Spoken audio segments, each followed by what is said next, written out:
Hello once again. Hey, it's Dan here in Virginia. I'm down in the workshop at my simple building table I built in the last video. I'm continuing with the Sky Ranger 40 build. You can see it maybe on the box there. Here's the instructions. The instructions are 13 pages, pretty detailed, and so far they've been pretty good. Some things are a little bit confusing to me. Some terminology I didn't understand what it meant, like a subspar. I didn't know what the heck that was, but finally figured it out. Anyway, you get the plans, get them laid out, and get them on a table, and you take this main spar and you glue it. You glue it right on. I didn't think it would stick, but you get the plans and you cover it with wax paper, and then you have to use your CA glue and glue the main spar, this one right here. Once you got to get that down perfectly right over the plans. And this is some good stuff I've tried. This is from Tower Hobbies. It's medium CA, and that's working out very well if you're looking for some good CA.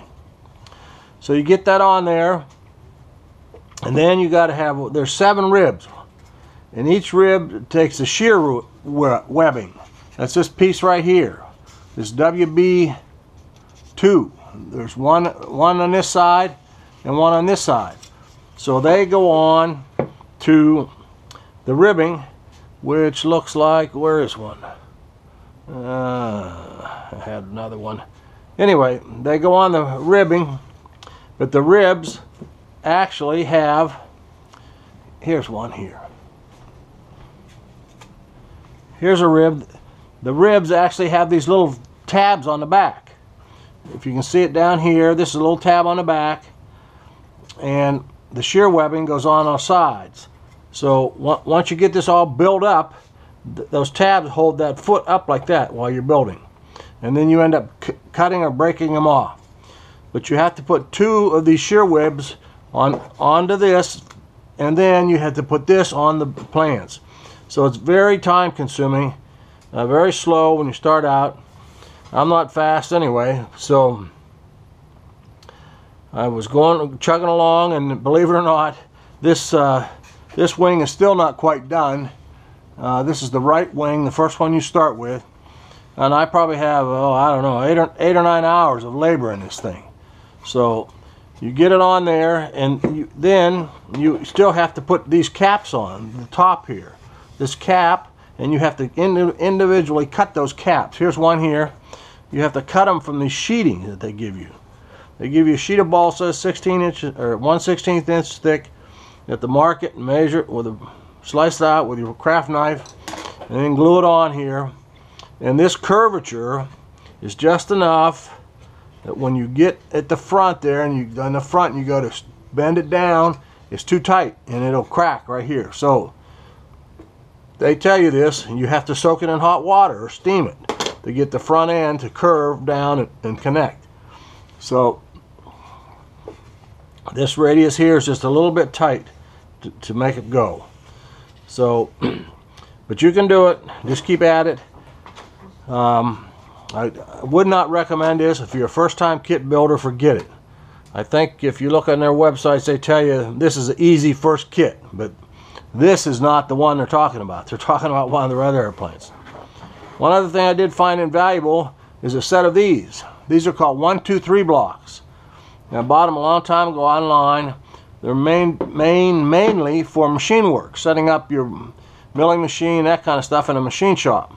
They're called 1-2-3 blocks because this is 1 inch thick exactly, 2 inches wide exactly, and 3 inches long. So depending on how you set them, you know, you know the exact distance, but they're perfect for setting them in like this and butting something up against there, and you know that's perfectly 90 degrees when you do that.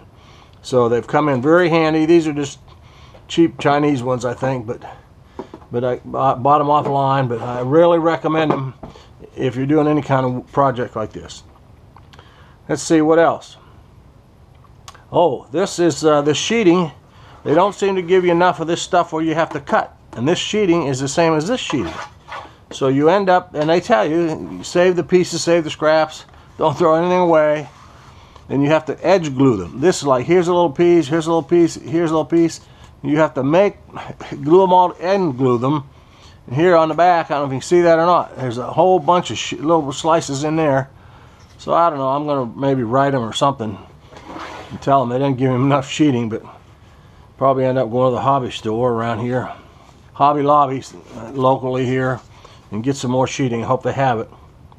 This is sort of a pain. This right here, this is where the wires for the servo is going to come through. Of course, the fuselage sits on top of this, then these wires come up out and go up and hook up into the ESC. This is a trick. So what I did is I took a Forstner bit. If you know what a Forstner bit is, they have a rim on them. This is a 3/4 inch Forstner bit. Try to have a very sharp one. You don't want a dull one. I took a hand drill and just put on slow setting, like the screw setting, not really the drill setting. Just let it chug along till it finally breaks through, and you get a pretty good circle, and then just sand the edges, and you'll be all right. So, the thing that they talked about, of course, this is the spar. There's a spar on the bottom, and there's a spar on the top. Well, you start out by building on the one on the bottom you glue down to the plans. And then all these shear webs, these things in the middle, these WB2s, you have to glue on each one. But these two things here, this here is called the subspar. One on this side and one on this side. I didn't know that, what they were called, but there's the leading edge and then the spars, and these are called subspars. I finally figured that out. It wasn't real apparent in the steps. So maybe it's because, you know, I'm just don't build enough of these kits to get the nomenclature. But anyway, it's been fun so far. And what happens is, in the end, I'm going to have to clean this out, because there's a joiner goes in there, and these two wing halves will join together. Right here, I still have to insert the dowel pin that goes in here. Sticks out about 3/4 inch or so. And so the build continues. And I don't know what to say for now, but I do not recommend this for a first-time builder. But this is my second one, and you know, sometimes I just jump into things. I'm get in over my head, but I'll get it done. And I hope you're having a great new year. That's all for now. Out here.